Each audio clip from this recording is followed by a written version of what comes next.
Merci beaucoup. Et je n'ai aucun doute que les deux présentations ont suscité votre intérêt ainsi qu'un foisonnement de questionnements ou de réflexions à partager. Alors, on a encore peut-être 10-15 minutes pour écouter vos commentaires et vos réflexions. Ah oui, c'est vrai, le micro. Est-ce que je suis supposée... Oui, alors, merci beaucoup pour ces deux exposés qui étaient vraiment très, très intéressants. Quelques remarques. Je pense que, bon, je m'adresse d'abord à Klaus Gerd. Tu l'as mentionné, mais tu n'as peut-être pas assez insisté là-dessus, à mon avis. C'est que les distinctions classiques entre l'être humain et les autres formes de vie ont quand même très souvent insisté sur le fait que l'être humain était un animal parlant. Parce que, oui, c'est un animal politique, c'est un animal technologique, il est à l'image de Dieu, mais tout ça, c'est peut-être parce qu'il a une faculté que les autres animaux n'ont pas, et c'est quand même assez, disons, frappant comme distinction, c'est l'usage de la parole. Alors, bien sûr, tous les animaux communiquent, je ne parle pas de la communication, je parle de la parole, la possibilité de poser des questions, de raconter des histoires, de dialoguer, de récréation culturelle. En fait, à partir de l'homme, il y a une vie symbolique qui apparaît sur la planète Terre et qui n'existait pas avant. Donc, alors ça, là, je vous donne ma position personnelle, c'est que l'espèce humaine, c'est l'environnement de la vie symbolique. Et c'est ça qui fonde, à mon avis, la distinction entre l'humain et le non-humain. Bon. Alors, à partir de là, on peut imaginer, bon, c'est-à-dire que sur le plan strictement biologique, c'est vrai qu'il y a une continuité. Alors là, je suis entièrement d'accord. Et là, il y a, à mon avis, la rupture, c'est celle de Darwin, parce que c'est quand même lui qui a montré qu'il y avait une continuité entre les autres espèces animales et l'espèce humaine. Hein, et finalement, là, on est en train de tirer les conséquences de la découverte darwinienne, même plus d'un siècle après. Mais c'est quand même de ça qu'on parle. Mais ce n'est pas parce qu'il y a une continuité organique entre l'espèce humaine et les autres espèces qu'il n'y a pas une discontinuité fondamentale, où il n'y a pas une singularité essentielle qui est celle d'être l'environnement de la vie symbolique. Voilà. Bon. Et puis d'autre part, il y a des traditions quand même où, je veux dire, par exemple, quand pour les bouddhistes, ce qui est important, c'est d'être un être sensible, et que c'est ça qui fonde la compassion qu'on peut avoir pour les animaux, éventuellement. Bon, ce n'est pas des postmodernes, nécessairement. Je veux dire qu'il y a des traditions très anciennes qui reconnaissent cette continuité entre les animaux et l'être humain. Ça, c'est une série de remarques comme ça. Maintenant, je voudrais poser une question à Sylvie au sujet du patrimoine génétique de l'espèce humaine, enfin au sujet du génome humain comme patrimoine de l'espèce. Bon. Alors, je comprends très bien le raisonnement qui dit,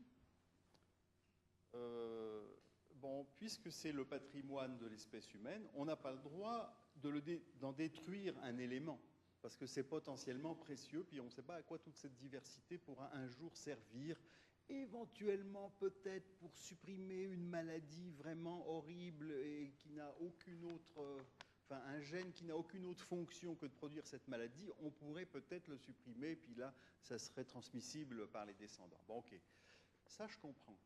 Mais est-ce que dans toutes ces discussions, dans toutes ces législations, même au niveau international, a été évoquée la question d'augmenter le patrimoine? C'est-à-dire là, je ne parle pas de supprimer des gènes, mais d'en ajouter. Parce que si c'est un patrimoine, on peut l'enrichir. Pourquoi voilà. Alors, est-ce que ça, on en parle et est-ce qu'il y a une législation là-dessus? J'ai rien vu là-dessus dans le juridique. Les documents ou les auteurs qui en parlent, à ma connaissance, c'est des gens comme les transhumanistes qui ajouteraient des gènes permettant la perception écolocatrice comme les chauves-souris aux hommes ou des choses comme ça. Bon, j'exagère, je vais dans la science-fiction pour mettre de l'emphase, mais ce genre d'amélioration, d'addition de fonctions, c'est quelque chose qu'on voit dans la philosophie transhumaniste, dans des gens comme ça. Les éthiciens en parlent quand ils parlent d'amélioration de l'espèce humaine, mais les juristes, en fait, à part la Convention d'Oviedo, qui, elle, exclut précisément ça, puisqu'elle parle de modification génétique seulement pour le diagnostic et la thérapie, donc on exclut l'amélioration. La plupart des autres se concentrent surtout sur à ma connaissance, sur les mutations transmissibles ou les changements transmissibles. Donc, du moment que c'est transmissible, que ce soit un ajout ou une... oui, c'est ça. C'est hors... Même si on voulait augmenter la complexité cognitive ou des choses comme ça. Oui, et c'est tout à fait le genre de choses, par exemple, que les transhumanistes envisagent, parce que nous sommes... Bon, c'est l'analogie ordinateur biologique, et les recherches récentes, justement, parlent des capacités cognitives comme étant le résultat de la complexité du cortex et tout ça. Oui. La complexité à un niveau organique. Et évidemment, l'idée est venue aux gens qui parlent d'amélioration des images, justement, de peut-être pouvoir ajouter un niveau de complexité et donc augmenter la capacité de processing, c'est le mot anglais qui me vient à l'esprit, de traitement des informations. C'est ça, exactement. Et ça pourrait se faire à ce moment-là, si on regarde le cadre juridique actuel, sur une base individuelle, c'est-à-dire que chaque personne, à supposer que la technologie soit là, pourrait le faire si c'était possible, et le problème, c'est la possibilité, de le faire de façon non transmissible dans le cadre de son autorité sur son patrimoine génétique, mais pas de façon transmissible, de façon à ne pas prédéterminer, si on veut, en fait, de ne pas empiéter sur la même autonomie pour les descendants, pour les générations futures. C'est une question de limite entre générations.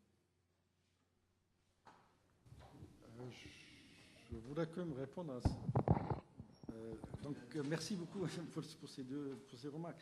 Alors, dans ma communication, je n'ai absolument pas tenu compte des travaux des anthropologues auxquels vous faites référence. C'est-à-dire, c'est vrai qu'il y a toutes sortes de gens qui ajoutent à cette argumentation de nivellement entre le genre humain et les espèces, des anthropologues qui observent les animaux, leur vie en communauté, et qui disent, voilà, mais les animaux, les dauphins communiquent très bien, ils ont un langage très sophistiqué, donc en fait, et là aussi, il faut un peu relativiser la barrière des espèces. Ou d'autres disent, bon, après tout, il y a quand même aussi des animaux qui utilisent des outils techniques, n'est-ce pas, les chimpanzés qui utilisent une branche d'arbre pour aller dans la termitière, etc., mais qui ne conçoivent pas ces outils, ou d'autres qui estiment, bon, les animaux sont finalement assez proches, ils n'ont pas de Dieu, ça fonderait quand même un fossé entre l'homme et les animaux. Donc je ne suis pas entré en matière sur cette argumentation-là, je me suis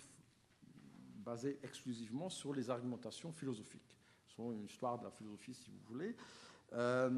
Donc, il faut bien distinguer entre le processus d'hominisation des anthropologues et le processus d'humanisation des philosophes. Et c'est absolument pas la même chose. Le darwinisme, c'est une interrogation sur le processus d'hominisation, c'est-à-dire à partir de quel moment est-ce qu'on peut parler d'être humain. Alors, 3,5 millions d'années en arrière, peut-être, ou peut-être moins ou plus, il y avait une espèce cousine, l'homme du néerlandatal, etc., qui manque encore le lien. À partir de quel moment on peut parler vraiment biologiquement de l'humain? Au fond, j'en sais rien, parce que c'est arbitraire. C'est tout à fait arbitraire. On peut dire, voilà, c'est à partir du Homo sapiens sapiens, ou je ne sais pas. Peu importe, on a des cousins, des ancêtres communs avec les chimpanzés, avec les orang-outans, avec les gorilles. Mais ça, c'est le processus d'hominisation. C'est un processus biologique que les anthropologues observent. Alors que le processus d'humanisation, c'est un processus normatif de l'esprit, c'est que l'homme s'accorde à lui-même, et vous avez compris, j'ouvre une petite parenthèse, pourquoi j'utilise homme et non pas être humain, ce qui est politiquement tout à fait incorrect, donc surtout au Canada, je sais très bien, mais si j'avais ajouté le problème de genre entre sexe à celui de genre et espèce, eh bien, ça aurait été impossible à faire passer le message, n'est-ce pas? Bon, je ferme la parenthèse. Donc, le processus d'humanisation est un processus humaniste. L'homme doit devenir meilleur, il doit se défaire de ses bas instincts, il doit justement surmonter aussi sa condition animale en se dominant soi-même, c'est ce que Kant nous dit en substance. C'est un processus d'humanisation que finalement chaque être humain doit effectuer sur soi-même.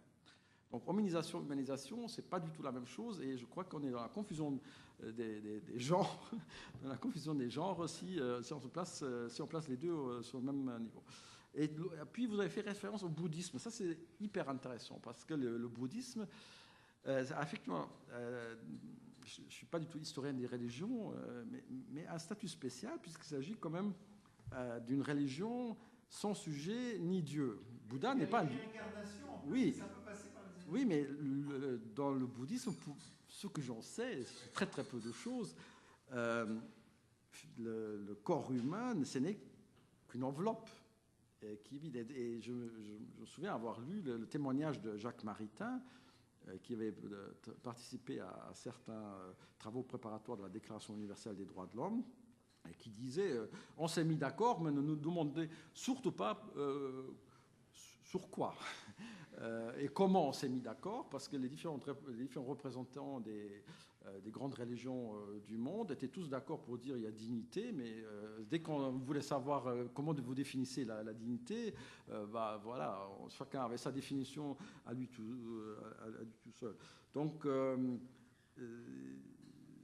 c'est vrai que le bouddhisme, d'une certaine façon, est une religion, je dirais, je vais provoquer la anti-humaniste,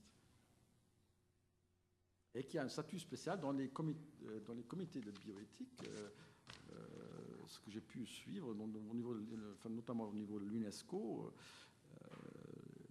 il y a toujours un silence de la part des représentants bouddhistes. Silence méditatif, bien sûr. J'ai vu 2 ou 3 mains levées dans la salle. Oui, merci. Je voulais juste faire une petite réaction par rapport à l'exposé de Sylvie Bordet. En fait, j'ai l'impression que par rapport à toutes ces réglementations internationales, etc., et surtout par rapport à tous ces débats relatifs au genetic enhancement, etc., d'abord, j'ai l'impression que les espoirs et craintes sont fondés sur un énorme réductionnisme génétique. En fait, on n'en est pas du tout là. Le rêve de Dawkins qui ferait voler les cochons n'est pas prêt de se réaliser, les hommes encore moins. J'ai l'impression que finalement la génétique ne change pas tant l'espèce humaine qu'elle ne déplace le lieu où on regarde lorsqu'on essaye d'identifier les différences interpersonnelles. Donc c'est un aspect que je trouve assez important. Et en fait, malheureusement, en droit, on en est resté encore au dogme central de la biologie moléculaire qui date des années 70, selon laquelle l'ADN se transforme en ARN, qui se transforme en protéine, et que chaque molécule d'ADN crée nécessairement une seule protéine. On sait depuis l'accomplissement du projet Génome humain qu'il n'en est pas du tout comme ça. Et d'ailleurs, les généticiens ne parlent même plus souvent de gènes, parce que finalement même la notion de gène est devenue problématique, dans la mesure où un gène n'a pas une fonction, mais plusieurs, que pour créer une fonction, il faut parfois l'interaction de plusieurs gènes ou portions de gènes, que tout ça interagit avec l'environnement cellulaire et avec l'environnement tout court. Bref, on a complètement changé de paradigme en génétique. Maintenant, on en est vraiment à des systèmes de réseaux d'interactions extrêmement complexes. Et donc, toutes ces craintes, finalement, de modification génétique, etc., me semble relever plus du fantasme que de la réalité. Voilà, je ne vais pas rentrer dans les détails par rapport à ça. Mais alors, par rapport aux solutions proposées par rapport à ces craintes, qui sont bien réelles, ce qu'on voit, c'est non plus un réductionnisme génétique, mais un essentialisme génétique. On a une sorte d'idée qui se propage comme ça d'instrument international en instrument international, comme quoi la dignité humaine et le génome humain auraient une relation essentielle. Je pense qu'on fait fausse route. Et en réaffirmant ça, finalement, on renforce encore le réductionnisme génétique qui crée les craintes qui sont disproportionnées et qui finalement on se trompe complètement de cible. Voilà. En plus, bon, je voulais rajouter que le génome humain n'existe pas en soi. C'est une convention qui a été, sur laquelle on s'est mis d'accord sur base de l'analyse du génome de quelques individus. Personne n'a de génome humain et le génome humain n'est le génome de personne. Tout à fait. Et je suis entièrement d'accord avec tout ce que vous avez dit. Le gène a fait l'objet d'une virtualisation lui-même au fur et à mesure et maintenant, son retour à la réalité n'a plus rien de commun avec le modèle. Si je peux aussi réagir par rapport à ça, parce que en fait, ma thèse, c'est quand même de dire Dawkins a déjà gagné.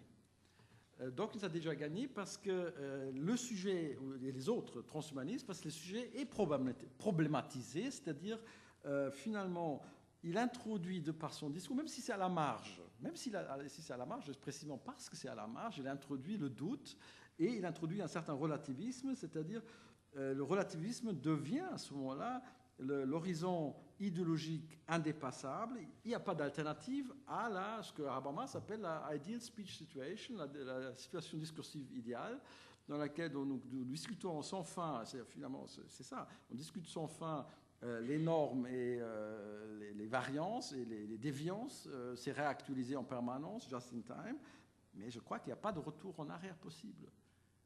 Il n'y a pas de retour en arrière possible. Et c'est là le problème. Nous avons perdu l'absolu, nous sommes dans le relatif, nous sommes dans la discussion permanente et par ce proto-normalisme ou normalisation flexible, nous naviguons là à vue, on va continuer à naviguer à vue, point. Est-ce que je vois une main levée? Oui. Une dernière intervention? Oui, ma question s'adresse aux deux intervenants. Je voudrais revenir sur la notion de sujet de droit que vous avez développé. Et monsieur Jessen a parlé de la distinction embryon-fœtus.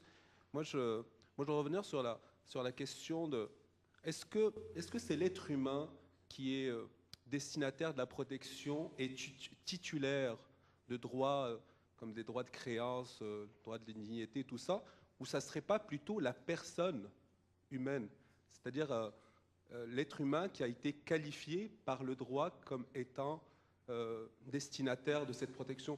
Donc, à partir de quel moment on devient une personne humaine? Je sais que le droit qualifie, comme vous avez dit, 12 semaines, ça dépend des législations. Vous voyez, ce qui fait que c'est une situation qui fait que un fœtus viable, on peut avorter, donc peut disparaître, mais une personne qui est dans un état végétatif, mais qui est titulaire de cette personnalité juridique, ne pourra pas être débranchée. Donc c'est à partir de ça que j'ai eu quelques petites interrogations. Donc si vous avez réfléchi à ça. Selon moi, ma réflexion n'est pas aussi profonde que celle de mon collègue, mais selon moi, l'axe temporel a effectivement perdu de sa signification là-dedans.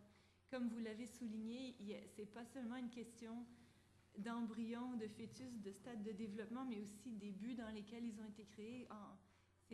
Le droit a de la difficulté avec ça. Par exemple, en droit canadien, on ne peut pas créer d'embryon pour des fins de recherche. On ne peut simplement pas. Mais on peut prendre un embryon créé à des fins reproductives et le réaffecter à la recherche ensuite. Donc, il est traité de façon complètement différente dans les deux cas et il est congelé. Donc, il est au même stade de développement. Là, il est dans le congélateur. Il a été créé pour des fins reproductives. Et selon si le donateur, finalement, c'est l'autonomie du donateur. Le donateur décide, bon, je ne le veux plus pour un projet parental. Mes autres grossesses ont fonctionné ou je n'en veux plus. Donc là, je le donne à la recherche et automatiquement, il est traité différemment. On ne parle pas de droit de l'embryon en droit canadien, il n'a pas un statut de personne à un endroit ou à l'autre, mais effectivement, son sort est différent dans les deux cas et on peut détruire le premier et pas le second à cause de la volonté de la personne du donateur, si on veut. J'utilise le mot donateur dans l'embryon parce qu'il n'y a pas de propriété. Enfin, c'est un domaine compliqué. Donc, selon moi, c'est un domaine où le droit n'a pas encore de réponse. D'ailleurs, il y a plein de théories concurrentes sur à partir de quel moment l'être humain, il y en a la position de l'Église catholique et de certains droits, c'est dès la formation d'un embryon, on a une personne qui a des droits, etc., alors qu'il y en a d'autres, bon, c'est à différents moments, et là, on parle de l'acquisition progressive d'un statut. Donc, je n'ai pas de réponse là-dessus personnellement. J'ai des convictions personnelles, mais je n'ai pas de réponse en droit.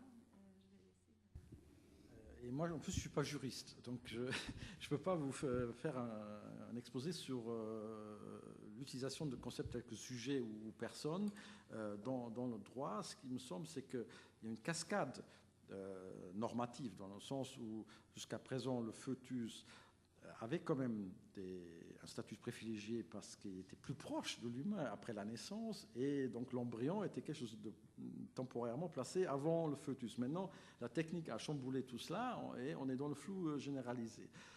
D'autre part, vous faites référence à une personne en état végétatif, éventuellement, et j'ai lu des philosophes qui travaillent avec profondeur sur ces questions-là, qui ont estimé, comme Singer ou comme d'autres, qui nous disent, bon, après tout, un singe en pleine santé est plus intelligent et finalement est beaucoup plus sujet, ou devrait être plus sujet qu'un excusez-moi le terme, un légume, entre guillemets, qui végète pendant des mois ou des années sur un lit d'hôpital et qui est simplement alimenté par des machines pour survivre mécaniquement.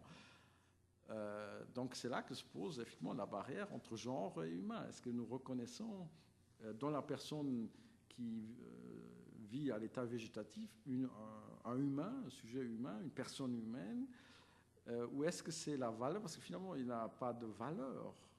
Il n'a pas de valeur. Le singe on peut le dresser, il peut avoir des utilités. Un dauphin, je ne sais pas, utilisé par l'armée américaine, etc. Donc là, on revient sur cette question du prix, ce que Kant appelle le prix. Voilà. Et il y a d'autres propositions comme Henri Atlan. Henri Atlan, en France, il a proposé de dire, bon, après tout, je sais très bien, tout de suite, spontanément, intuitivement, lorsque je suis en face d'un sujet humain, parce que je le reconnais. C'est cette vision un peu lévinassienne. C'est la face de l'autre, le visage de l'autre. Et donc je reconnais l'humain parce que je le regarde et je le reconnais comme tel. Mais là aussi, c'est problématique si on introduit des chimères, parce qu'un chimère, si ça devrait marcher tôt ou tard, ça va marcher tôt ou tard, techniquement, ça va marcher. Ça peut être très proche comme la physionomie d'un humain. Donc, ça marchera, cette proposition ne sera pas valide. Alors, Karim, rapidement. OK. Écoutez, je pense qu'il y a matière à poursuivre la réflexion et je vous invite pour ce faire à vous déplacer vers l'atrium pour un joyeux 5 à 6. Merci beaucoup. Un 5 à 7.